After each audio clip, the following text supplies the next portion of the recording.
Hello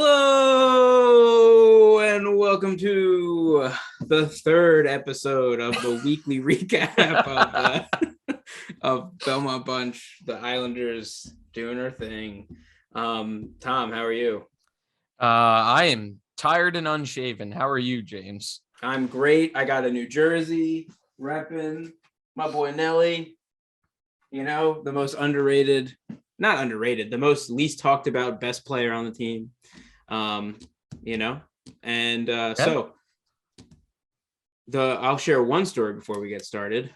I've the only game I've been to this season. I've got a chance to see UBS. It was amazing. I was excited. I was going to wear my Nelson jersey.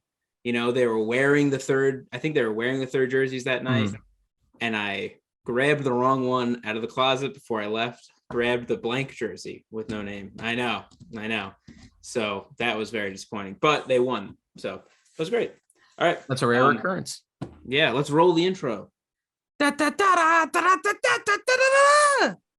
right. Now let's roll the intro.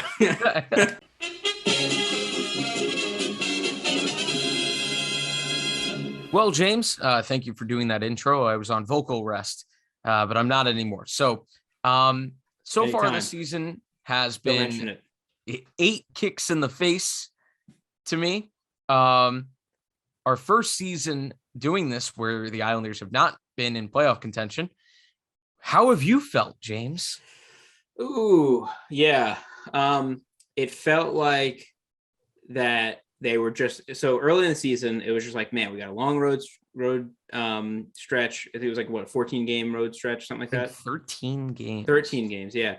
And so I think we were all, a lot of people were expecting like, okay, it's gonna be tough in the beginning of the season. Then we're gonna get our new stadium. It's gonna be amazing. And never lose at home. Yeah, Fort never lose 2. And so that was from early on, right? As soon as they started playing at Belmont, it was like an 8-game at home losing streak or something like that. Yep, I was at a few of those games. Yeah. You were at the first one. Yes. Which was awesome. Wearing a suit.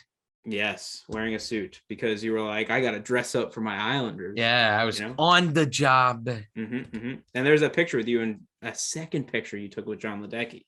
Yes, John Ledecky, who clearly at this point knows who I am. Well, actually, I was going to ask, did he remember you? He did say Tom. No, wait, like he said Tom before you introduced yourself? Yeah. Really? Yeah. Like legit? No. But I really built it up, didn't I? That's one of those things recently, when we met him, like 3 years ago, he said like, I never forget a face. He, well, it was more like I said, hey, I'm Tom. I went to a thing of yours. He was like, yeah. You're like, we are best friends. We hang out all the time. Yeah, he had 8 bodyguards behind him. Like, sir, we have our M16s trained on him. God, I don't even remember what the hell. How did we get here? Anyway, yeah, I was just saying because you were at the first game. You know, they had a terrible 8-game at home losing streak. I had to keep going up to people and interviewing them. That was fun. How many people do you think you interviewed? Probably a couple dozen. Oh wow, okay, that's good. But I think you were probably the first person in all of Islanders fandom that was like, that's it, season's done. You know, Islanders they're not making the playoffs. I feel, I mean, which is funny because we're going to debunk this at the end of the year when I do my predictions or recap of my predictions. But I generally feel like I have a good beat on like how a team is and whether, or even early on, like, oh, this team just doesn't have it. Obviously, don't trust what I say because I had the Kraken making the playoffs. So, and I think you had the Rangers near the bottom. Well, yeah, I had them near the bottom of a very, very good division. That's a good cop out. To be fair, or to be unfair, the division ended up not being quite as great as I thought it'd be. Like the Devils and Flyers stink, and the Islanders are meh, and Columbus is meh. And I thought that the Devils and Flyers would be better than they are. But anyway, well, actually, I got the standings up right here. So right now, Carolina's number 1. Yeah. Rangers, Pittsburgh, Washington, Columbus, us, New York Islanders, and then I got like everything wrong except Devils and Philly.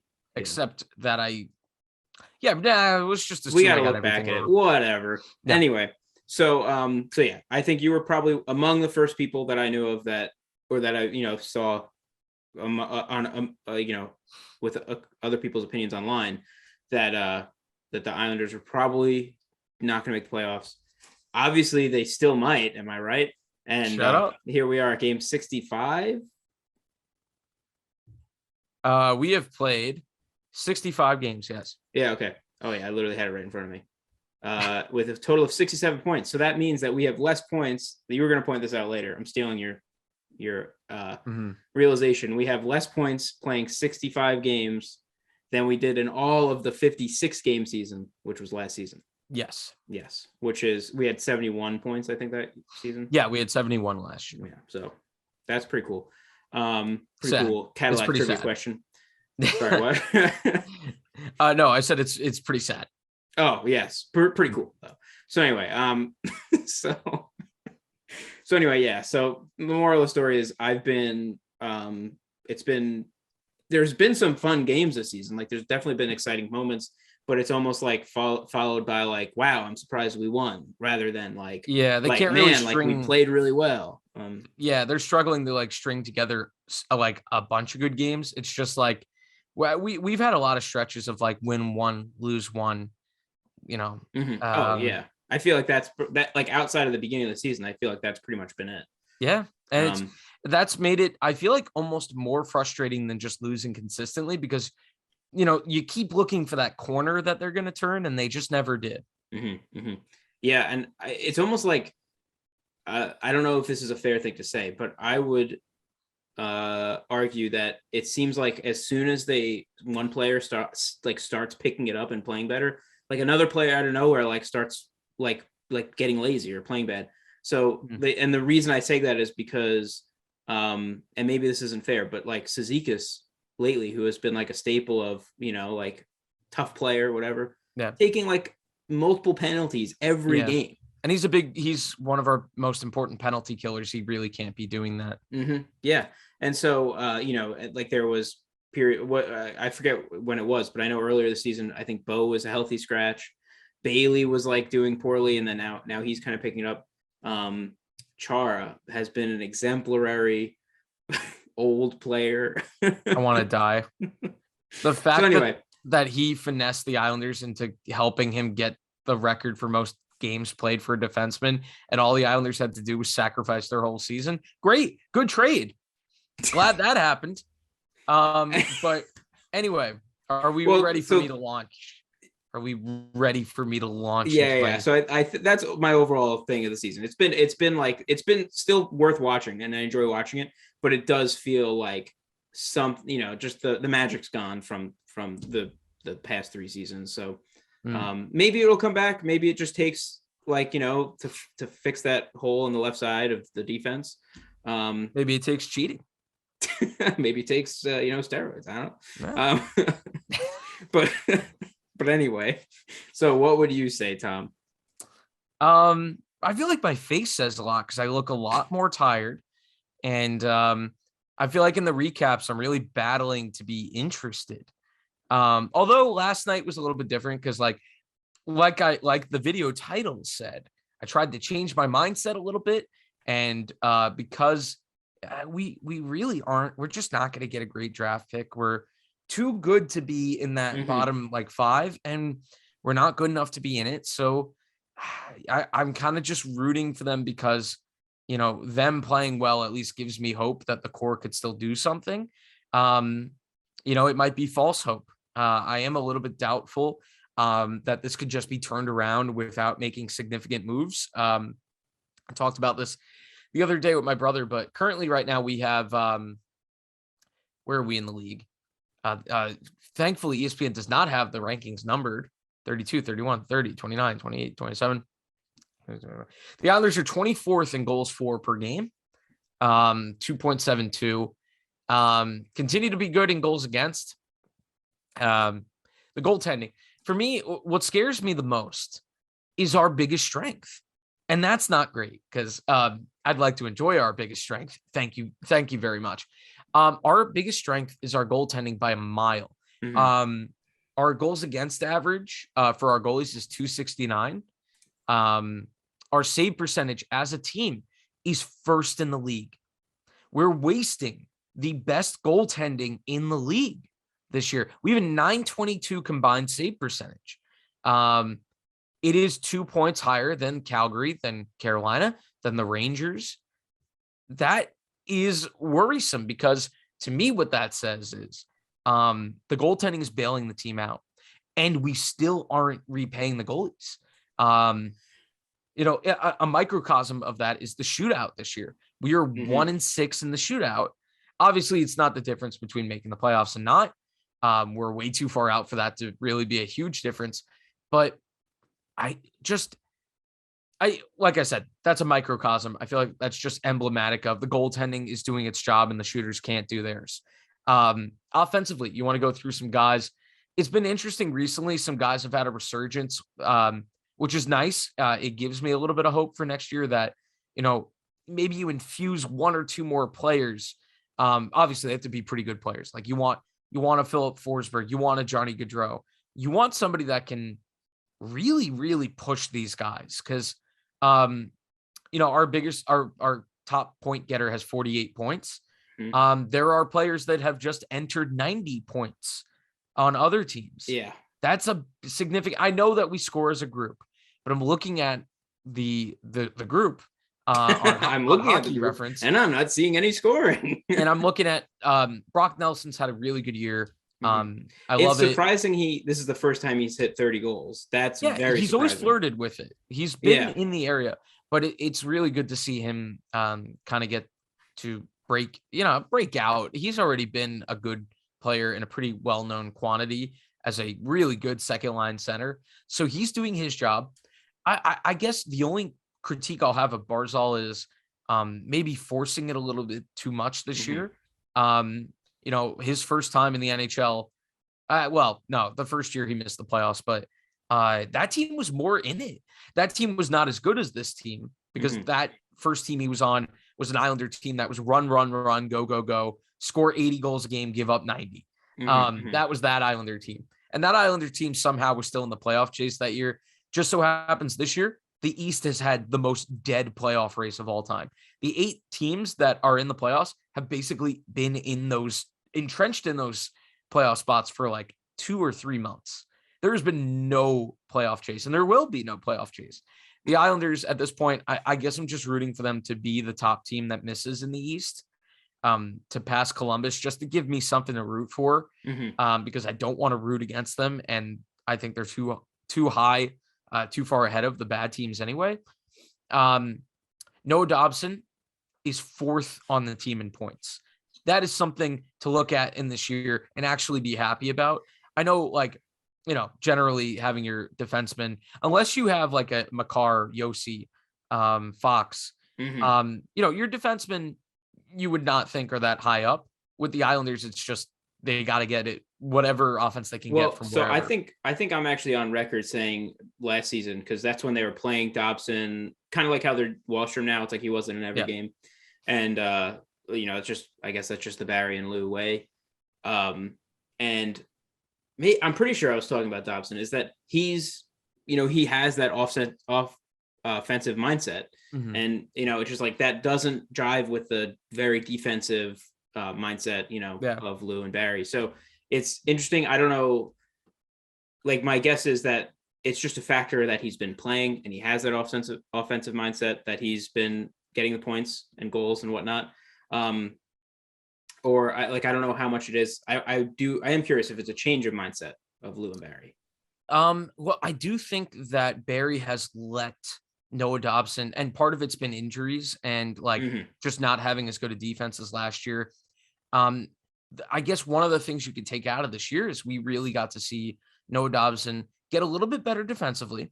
It's not perfect, but it's getting there, and kind of take the Nick Leddy role of being the puck moving defenseman. He has 10 goals, 28 assists coming into the year. I keep saying this. That's the year I thought Ryan Pulock would have. Obviously, Ryan Pulock was hurt. And Pulock, I think, has been not great, but he has 14 offensively. So he has 14 points and 2 goals. Yeah, it's not terrible. More so defensively, I think he's still lagging a little bit behind because he had a injured start to the year. But but Noah Dobson's averaging the second most ice time per game, average time on ice on the team. Wow. Which is good. It's in a year like this, what you need to do is find out, what we have in these guys. Once the season's kind of lost, unfortunately, it's time to figure out who is worth keeping. And I think a few guys are on the border. Pajot, because of his contract, is not going to be moved. But Pajot, if the Islanders are to be a playoff team next year, Pajot needs to be significantly better. He has 29 points in 63 games. He's just been not extremely visible a lot of nights. He's good in the faceoff circle. He's 56%. That's good. That's something that he adds. Beauvillier recently has been playing pretty well. A lot of assists recently. Josh Bailey is somehow up to 32 points, which is good for when Arizona has to trade. Really down on Josh Bailey. Like soon as the Islanders started doing bad, you were like, that's it. The freaking Kraken should have taken Josh Bailey. We should still have Everly. Like you were. Yeah, which was easier to say in the first half when Kyle Palmieri couldn't score, but now Palmieri has played pretty well in the second half. Since he had a kid, he's been like, I got something to play for. Yeah. Dad power is always important. Oliver Wahlstrom. Maybe that's it. Maybe Josh Bailey and Kyle Palmieri, they've been having dad talks and since they're both dads and they have that dad energy. Anyway.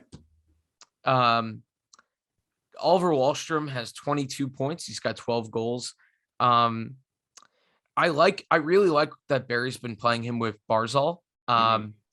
It's not been amazing. Like it hasn't had that instant effect that we all hoped it would, but it's definitely a worthwhile try. If we were still in the playoff chase and it wasn't working, I'd say scrap it immediately. But this is experiment time. This is figure out who works with who. We experimented when the season was falling apart with a first line of Palmieri, Barzal, and Parise, and it worked pretty well. And now, things ebb and flow, and it's been worthwhile to see Barzal play with Wahlstrom just to get an idea of how those guys could play together. Adam Pelech has 23 points. Look at his plus minus, though. I was going to bring that up before. He has the highest by a mile. Yeah, and 16. it's funny because plus minus is always. And then Zdeno Chara is number 2. I knew that's what you're going to say. I don't take much out of plus minus because there's a little bit you can take out of it. You can take out the fact that basically every regular is no better than a 2. Because Zarnik's there as a +5, but he played 11 games. Dobson is a +10. I don't know what to. I mean, Char's also got 77 penalty minutes, which is 20 more minutes than the next play. It's exactly 20 more. Does that count as wait? So does if you're in the box and a goal is scored, does that count as a minus? I don't think so. That's interesting, and that should definitely be adjusted. It could be worse. Yeah, that should definitely be adjusted because if you think about if your absence on the ice is because of you. I mean, effectively, right? Yeah. Do you want to take a don't look, but take a crazy guess at who has the most shots on the team? Who has the most shots? Yeah, who is taking the most shots? I'm trying not to look at my computer screen because it's right. It's 163 shots. Who do you think it is? Definitely not Josh Bailey. I would say Josh Bailey has taken 62 shots, 101 fewer than this player. I'm gonna go for it's a defenseman, and I'm gonna say it's Dobson. It is, yes. Well done. Nice. All right, I got it. Really good job. I would never guess a defenseman. I wouldn't have guessed that unless we were talking about it. Wallstrom, just Dobson in general, but yeah. Wallstrom has the second, tied with Brock Nelson for 138. Of something of note, shooting percentage. Brock Nelson's shooting 23%. That is ridiculous. Wait, hang on. That is almost 1 in 4 shots is going in for him. Shooting percentage. I don't have that one. That's on. I'm looking at Hockey Reference. But, I'm on NHL. Ross Johnston's shooting 20% because he has 5 shots in the year and he has 1 goal. Bro, I need to make amends, man. Bro, I was he was your favorite player for a second. 2 seasons ago. I was like, man, Ross the boss. He's the best person ever. It's it's painful to see him on the ice. I'm like, you're a real hockey painful fan now. for me, painful for the opposing team. You know what I mean? Like, he's not fun to watch. Like, he was fun to watch because he was like an extra guy that was like, sometimes in the fourth line mix things up. But now it's like, he'd go like this, like an old-timey fighter. Exactly. He'd do the shrug. But it's just like, he's just doesn't know how to play hockey. I mean, can I just say I am so proud that I have made a miserable hockey fan out of another person? Because a couple of years ago when we started this up, you were like, Ross Johnson's great. And I was like, yeah. And I just, isn't honestly, that Komarov guy amazing? I regret everything. I wish I had left you as an excited person, but I have made you an Islander fan. But and I accept my fate. Anyway, but I guess, all right, wrapping up my general thoughts. Because we went into more of a tangent on individual players than I thought I would. Yeah, same. But, wrapping it up, I am still very concerned that this core just doesn't have enough goals in it to make it through the regular season. The last couple of years, we've been helped out by COVID. It's a good thing that COVID happened. Quote me as saying no. Quote me as saying that's such a horrible thing. No, the Islanders got bailed out by the pandemic. They were falling apart when that happened. And obviously last year was a very interesting setup where they played Buffalo 8 times. That helped. They played New Jersey 8 times. They played a not so great Flyers team 8 times. So I think what this is showing me is when the schedule is evened out and you have to play 82, this Islander team is not talented enough offensively to score enough goals to get them into the playoffs. And I think Lou needs to see that because that season was falling apart before the pandemic. And I don't think we would have made the playoffs. And it's interesting because he's crafted this very effective playoff team. It's funny. I was saying this to my brother the other day. I think this current team could still compete hard in the playoffs because they're built to take a team apart in a best of 7. They're not, however, built to win enough games to make the playoffs. And that is something that needs to be addressed. I know it's worrying because the Islanders did nothing at the deadline. Cal Clutterbuck was re-signed. It's not like he's been amazing this year. Zach Parise was re-signed. I think that's, a whatever. That's fine. But Zach Parise did get better as the season went on, for sure. And to your point also about the Islanders are more of a playoff team, and it's almost like I don't remember if we definitely talked about this at some point. Last season, the 56 game season where we were only playing our division, that was basically the playoffs all season. Like you're like, it might not be games in a row. It was like mini series, but it's not far apart if you're playing the Islanders twice a week, you know what I mean? Or once a week even. Right. And so in a weird way, because of the abbreviated season for 2 seasons in a row, as well as the playoff like style of the abbreviated season, it's they it makes sense that they did so well, in hindsight. And you know what, to be a little bit optimistic, which is something I'm not very good at, not enough goals per game. But if you look at the other areas, goals against, 5th best. Power play is actually close to 21%. It's middle of the league because power plays apparently have just decided to be all amazing this year. 20% used to be considered elite. Now it's middle. I don't know how that happened. We're the 6th best penalty kill.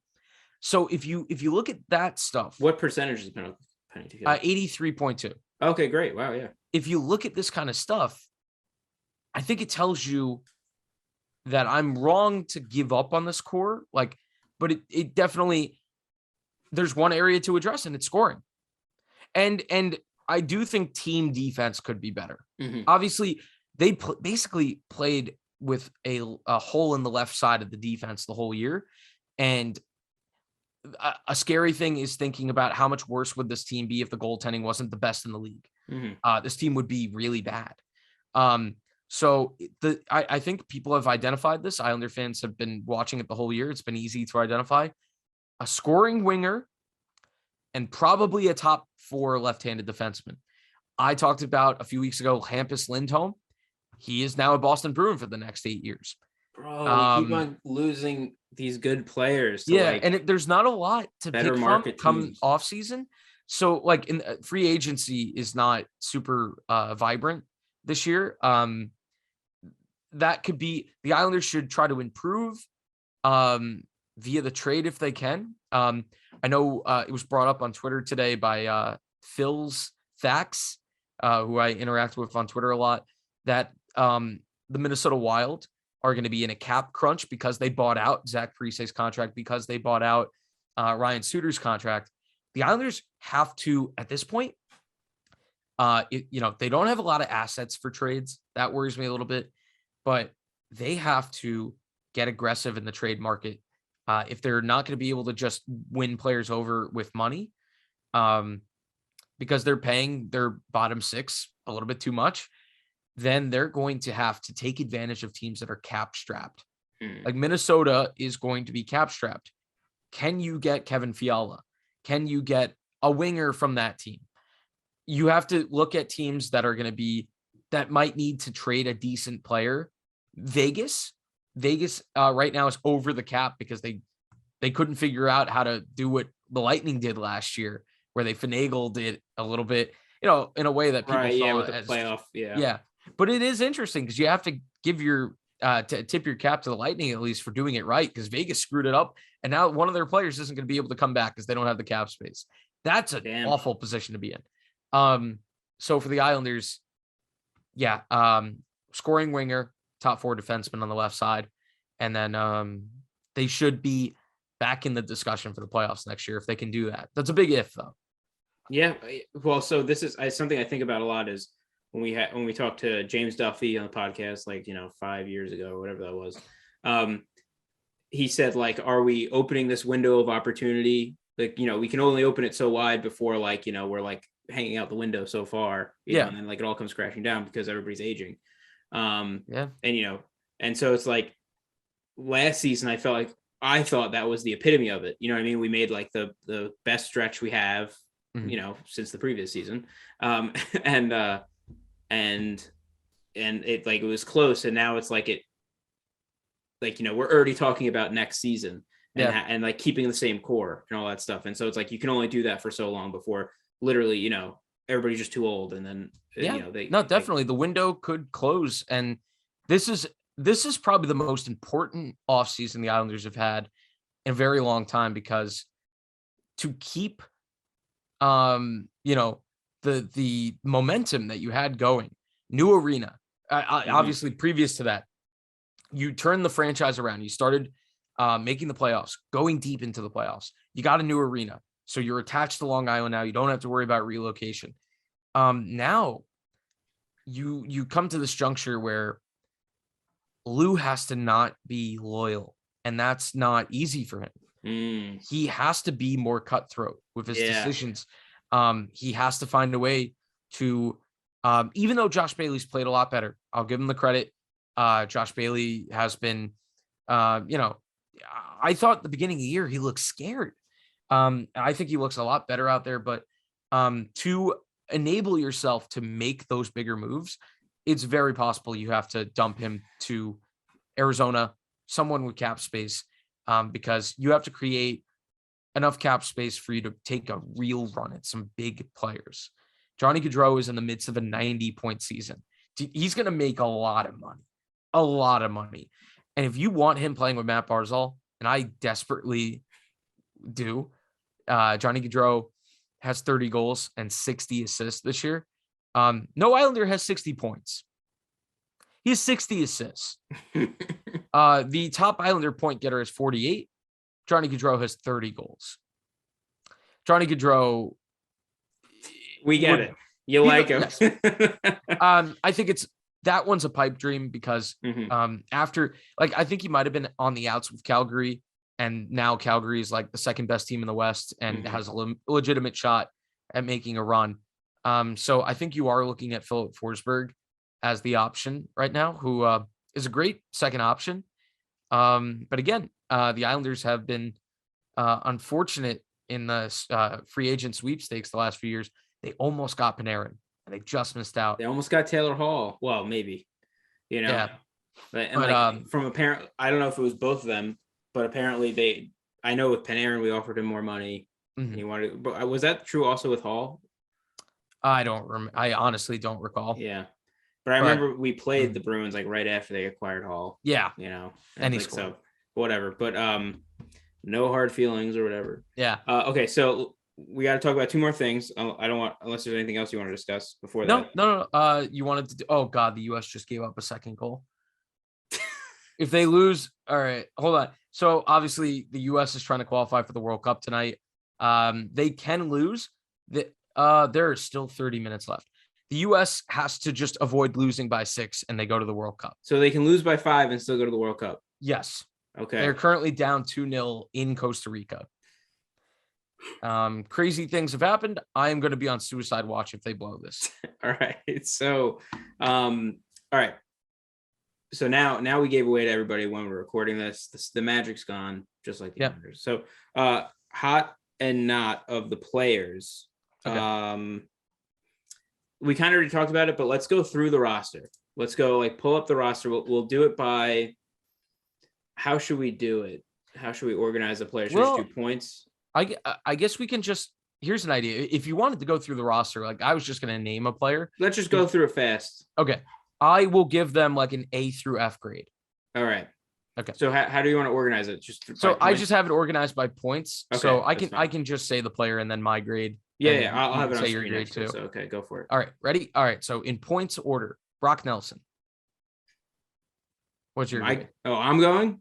I'm going to do one too, but you can go. Oh, okay. I didn't know there was going to be a test. All right. I don't care. Nobody cares about my grades. Let's just do your grades. He gets it. I'm going to give Brock Nelson A-. A-, bro. What are you, crazy? Is there a curve? I guess it just took him a little bit to get all the way going, and now he's like on fire. Bro, I do not want you as a teacher. I don't know. It's okay, tough. A-. Okay. Well, look. No, I'm kidding, bro. On any other team, he'd be like their third or fourth best scorer. But we're talking about the Islanders here. Okay, he's an A for the Islanders. Right, I guess the grading curve is the Islanders. Mm-hmm. Matt Barzal, I'll give Barzal a B. Okay, I think that's like fair. I said. I think he needs to be a little bit more direct. There are times where he meanders through the zone, and it's like you could have just beat the guy with your speed going forward. And I don't know how to describe it, but I 100% agree. He's been trying to do too much. He's trying to force things for, where it's like the smart thing isn't to go deep in the zone alone with nobody to pass it to. You know what I mean? Like stuff like that. But anyway. Anders Lee, I'll give him a B. Man, it was probably like a C- earlier in the year. And credit to him. I called him out. He started playing great. I'll take credit for it. Two things actually on that. Sorry, I know we said we're gonna do this fast, but we can't do anything fast. Is that from what the color commentators are saying, I think AJ Malesko is saying it, like it does take a while to get used to having your knee back and like trusting your knee from blowing out from a bad knee injury. So I can definitely understand that from any player that's had a serious injury like that. And then also on a somewhat related note, I think they were also saying that it's like it might take some time for them to have gotten used to playing in Belmont. Yeah, they lost their first 7. Home advantage didn't apply to them until they had played a few games in there. So yeah, they played a bunch of games with like AHL guys. No, oh really? Fair. I didn't know that. Yeah, well, because they were going through COVID at that time. Oh, that's right. Yeah, that coincided. So I remember opening night at the arena. Richard Panik played. A few nights later, Andy Andreov played. Like guys, no one else like you haven't heard of. All right. So Anders Lee, I gave a B. Noah Dobson, I'm going to give an A-. All right. I guess the only minus is that I think he could be a little bit better in his own zone. Josh Bailey somehow is fifth in points on this team. I'm going to give him a C-. It was an F at some point in the year, and it's definitely been better for like maybe like a dozen games. He's been like noticeably better. Anthony Beauvillier, I don't know, C. I just like maybe C+. C+. Really? Oh, I'm surprised. I thought he was going to be at least on par with Bailey. Well, I think his effort is there, and he adds more in terms of forechecking and speed. Yeah, that's true. And I just want the consistency to be a little bit better. And maybe it's just, he's not as young as he used to be. I'm look, he's still young. He's 24. But we're getting to the point where we know who he is as a player. Yes. And who he is as a player might just not be a consistent player. That is sad to think about. Maybe this is going to be one of the lower ratings. John Gabriel Pajot, I'm going to give a D. Good in the face-off circle, not very noticeable outside of that, really. Mm-hmm. Honestly, just they need him to score more. They're paying him. I mean, it's not his fault that he's getting $5 million a year, but they need him to score more goals. He has 10 right now. Yeah, that's not great. And he used to have a really good shot, and I'm just not seeing it anymore. Zach Parise, B-. That's higher than I thought. Really good effort. You know what? In retrospect, him and Bovilli, I think, play with the same, very similarly in terms of like the amount of effort, forechecking, speed. Well, maybe not Zach Parise anymore with the speed, but still.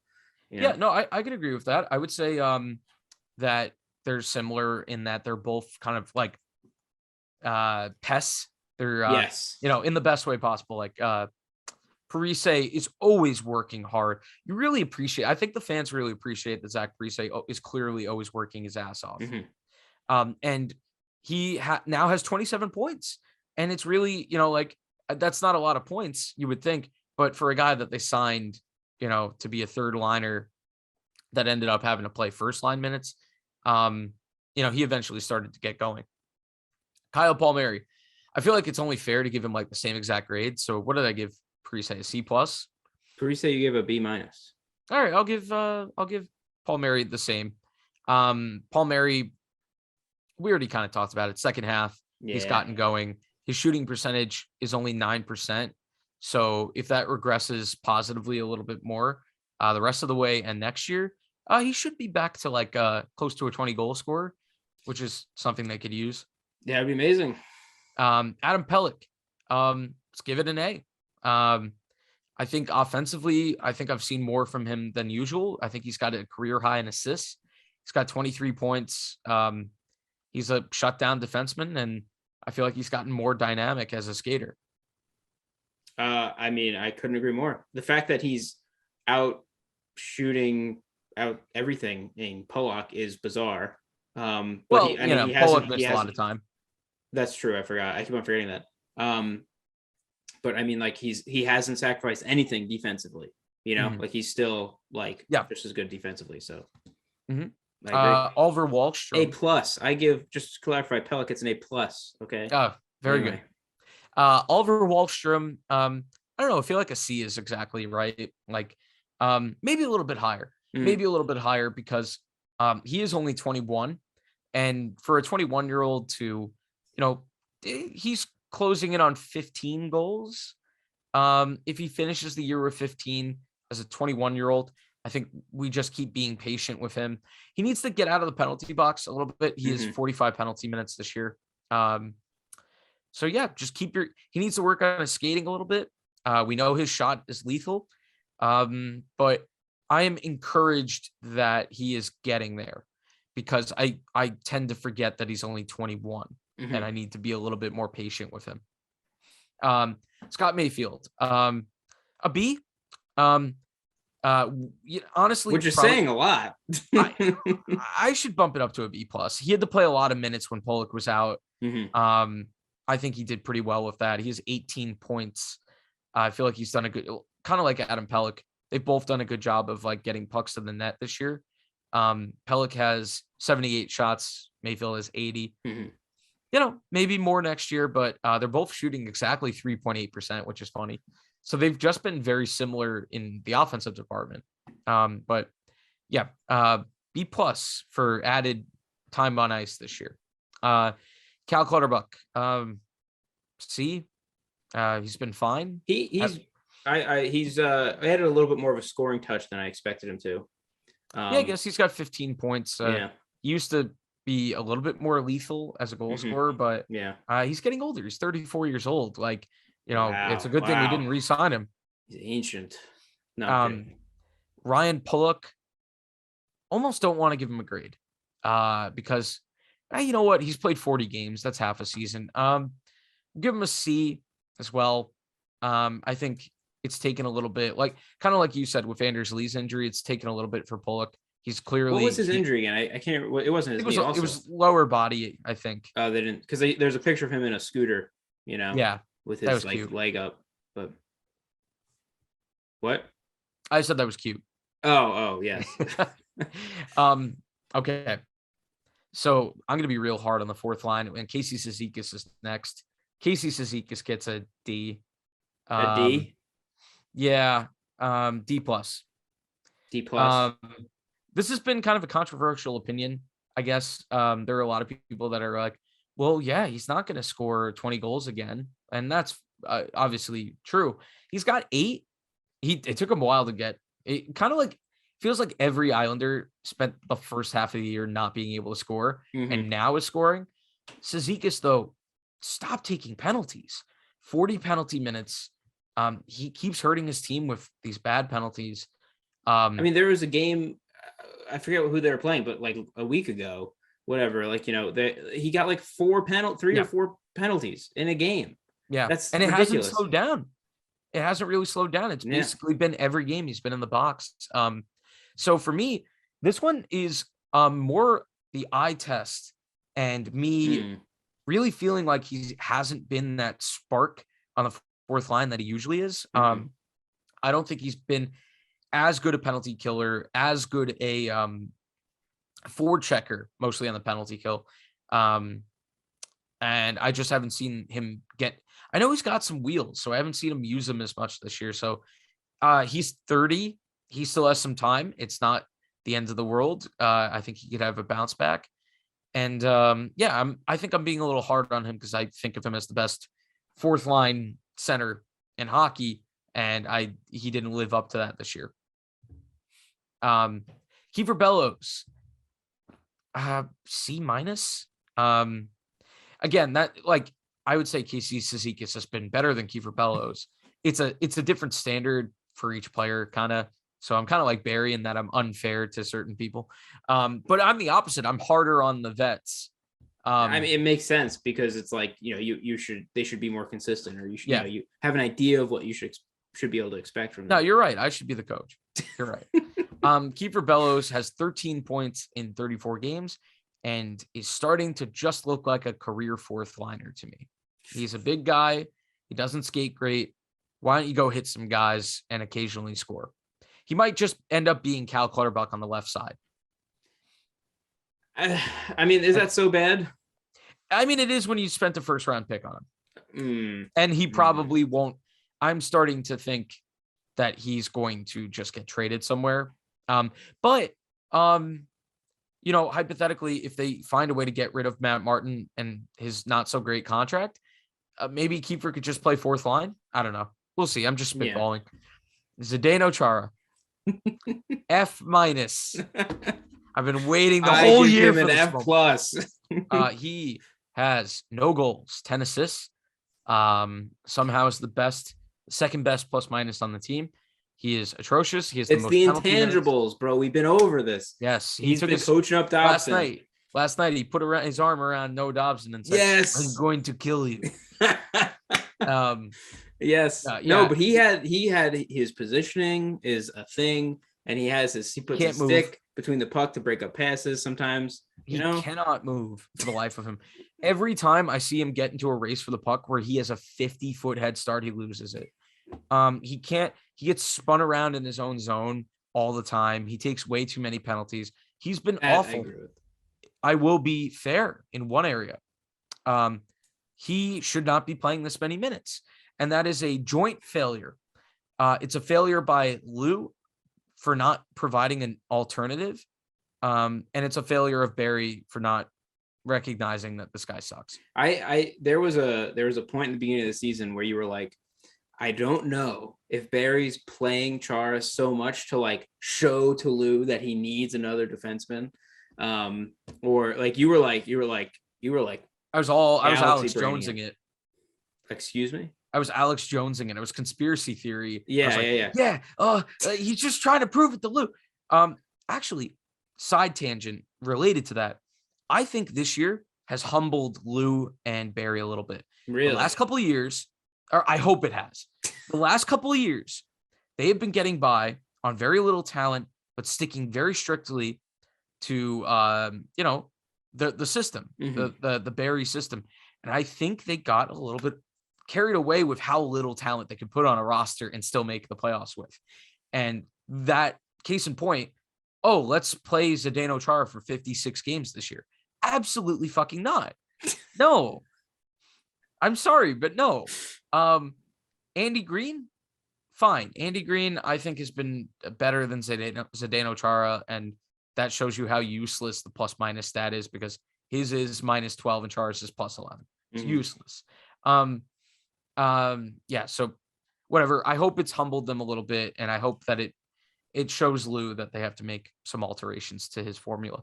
Andy Green, he's just been fine. Yeah, they bring him back on a 1 year on league minimum to like play 7th defenseman minutes. But they've been doing that like every year since they signed him, which is fine. But the thing is, like, just he can fit the 7th defenseman role. Just like figure out the top 4. That's the more important part. Like the 7th defenseman is not quite as important. Sebastian Aho, kind of flying over to Sebastian Aho since he's next on the list, has been terrible. But in a more dynamic way than Zdeno Chara. Sebastian Aho, he's been faster at being terrible. Yes. Sebastian Aho does the embarrassing things, but faster. He's been really bad. And I think he's been an all-star in the AHL a few times, but that's just because he's a good offensive defenseman in the minors. And that just doesn't translate to the NHL, which shows you how big a jump the NHL is from the AHL. And maybe I think he'd just be a good Bridgeport guy just to help the kids along. He's just a career minor leaguer. He's 25 years old. He's going to be 26. Sometime in the future. He will age eventually. Days. And he's just proven that he's a wreck in his own zone. And I still think he should be a forward. I've been saying this all the time. Austin Czarnik, RIP, no rating. He played. He's not even on this list. Yeah, he played one game. I thought. He played 11 games. Oh, he's not even. Yeah, because Grant Hutton's on this list and he's only played 7. Jesus. Well, Austin, I'm using the NHL website stats. Yeah. Ross. There's only like one more regular that isn't a goalie. So I'll just jump to Matt Martin and give him like. We have to do Ross Johnston. Okay, I'll do him after. My former favorite player. Ross Johnston, D. I think that's generous. Matt Martin, D-. Really? Well, it's hard to say because Ross only played 19 games. But Martin still has 190 hits, so he's still doing that. But he used to. I just don't notice him changing the game like he used to. I think he's still laying the hits, but he's a little bit slower to get into them. And that fourth line it's just not good anymore. It's like maybe everybody just had a down year. And I think Cal Clutterbuck was the best on the fourth line by a decent margin. I would 100% agree. Who knows? I could be being a little bit harsh, but it's Cizikas has been, not providing he's been, I don't know if it's okay, not to get too much on a side note here. We said this was going to be a 15-minute episode. It's been almost an hour. Jesus Christ.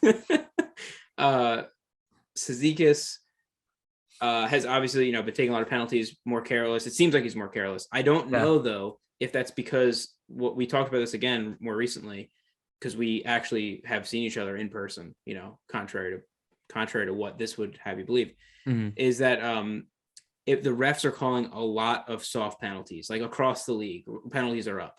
Yeah. It's like there could be things that the fourth line regularly does, Cizikas regularly does, whether it's not a slash, but you know what I mean, like just more rough than usual or than expected, and the refs are just calling it now. It could maybe, be although recently it's been kind of what people call the lazy penalties, like hooking and like tripping, where you stopped moving your feet and so the guy beat you and so you just had to trip them. Yeah. The refs didn't call that, back in the 70s, man, they didn't care. Dude, I love watching highlights of 90s hockey and just watching the players like absolutely harass each other and there's no call. It's so triggering for someone that like is now used to watching today's hockey to go back to the 90s and watch a guy get mauled and the announcer be like, he dove. It's great. Actually, that's really funny. Let's be positive for a sec. Let's start with Semyon Varlamov. Oh, okay. Yes. Look at the goalies. Maybe even better than B plus in that range. He's been kind of let down by his defense a lot of the year. Yes, I would. Yeah, I would definitely agree with that. And his stats are still respectable. 915 save percentage. The 283 goals against is just the team not playing well enough in front of him specifically. I haven't noticed a ton of softies from him. An interesting stat that they have on Hockey Reference is what's this? Quality start percentage of starts where they were seen to be good, bad, or league average. Sorokin, by that metric, has been significantly better than Varlamov. There's usually a stat in here that's a little bit better. Like it adjusts for quality starts. Let's see, quality save percentage. Really bad starts. Sorokin has 5. Varlamov has 1. That's interesting. Really bad starts is save percentage below 85%. Interesting. Goals against percentage. By that metric, Varlamov's been a little bit better. Anyway, sorry, I'm getting a little bit into the weeds. Goals saved above average. Okay, that's the one I was looking for. Goals saved above average. Sorokin's got 24.9 goals saved above average, which is like top 5 in the league. Damn. And Varlamov's like 5.1. So what that tells me is Varlamov's saving the shots he should and not stealing a bunch. Yes. And Sorokin is stealing a bunch. And we've noticed some softies, but that's been cleaned up recently. Yes, I agree with that. And that's so basically before Sorokin started cleaning up, that was like the paradox we pretty much dealt with all of last season, I would say. Yeah. And, and it carried on to this season, and Sorokin's continuing to get better. And I would say Varlamov is as good as he's always been. Like sometimes he doesn't seem as sharp as he normally is, but I would say the goaltending is about what I expected. And I would say if there's any increase in goals against, it's 100% because the defense, just the team in general, is just not playing. I mean, there's been goals you'll see it like the team is just like nowhere inside. Yes. Blocking out the opponent team. It's just like, how does that ever happen in an Islanders team? Yeah. And even then, the Islanders have the best goaltending stats in the league. Yeah. So, yep.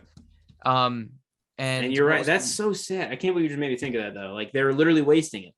It is a little bit scary too, because that is going.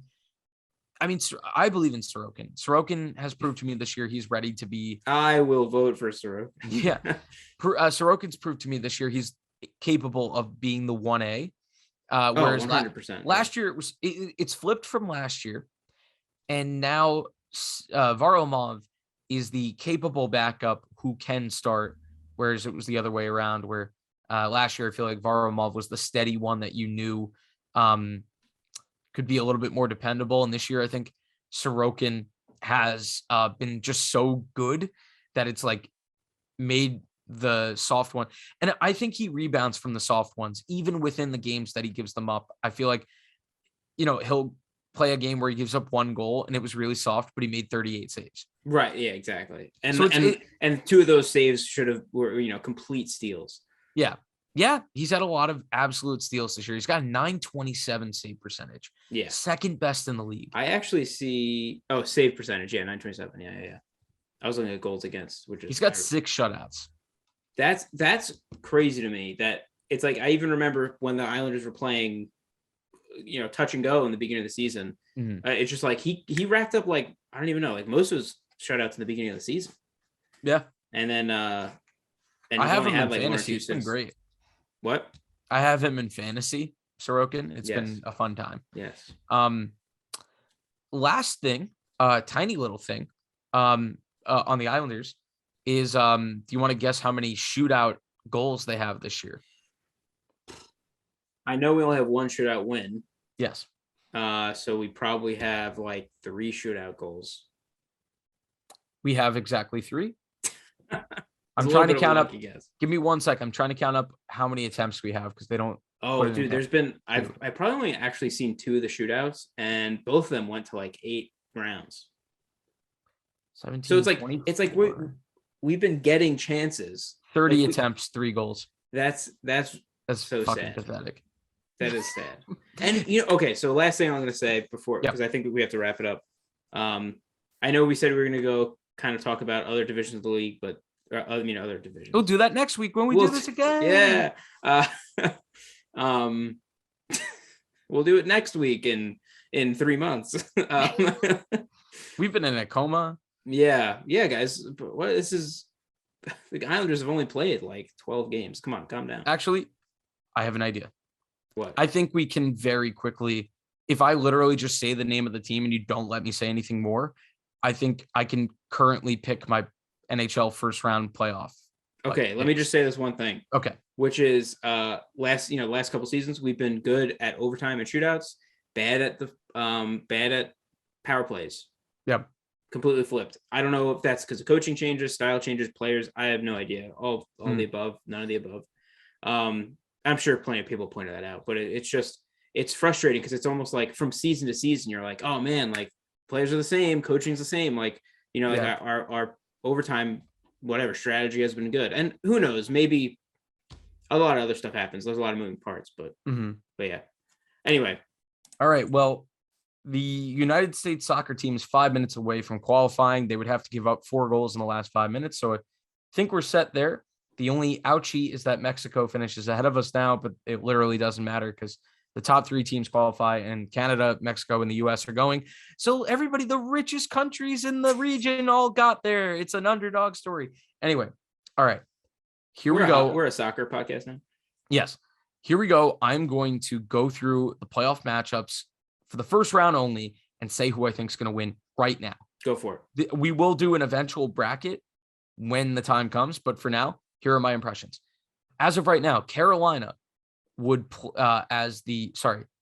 Carolina's tied on points percentage. Florida's the 1 seed on points percentage. Florida would play Washington if the playoffs started today. I will take Florida in that series. Carolina would play Boston if the playoffs started today.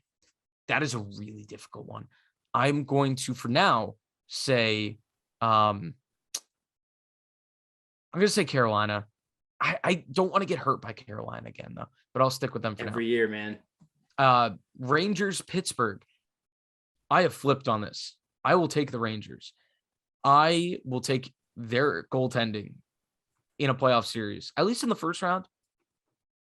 Shesterkin will win them a series. Tampa, Toronto.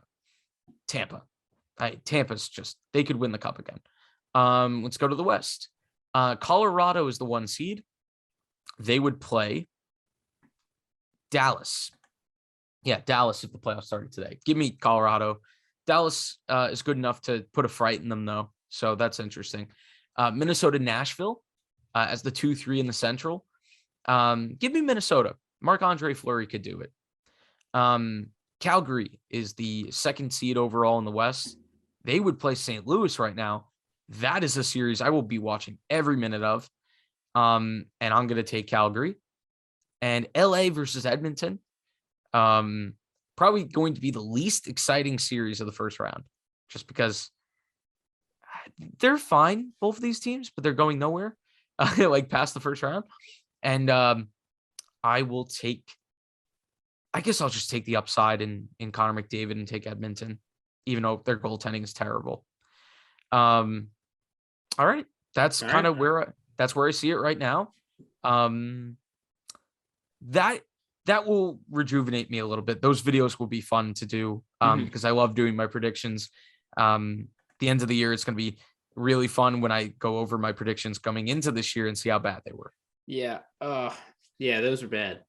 You don't have to. You don't have to. Those were so bad. Oh Yeah. man, do you remember how stupid you were? So anyway, I will sign off, James, because you did the intro. Thank you for that. I am off of vocal rest, obviously. We are 2 minutes away from the U.S. qualifying for the World Cup, and I want to scream. Thank you for watching. The audio version of this will be available, the only audio version, which is the preferable one, considering how I look. Yeah, thank you so much for watching. That is in the description, by the way.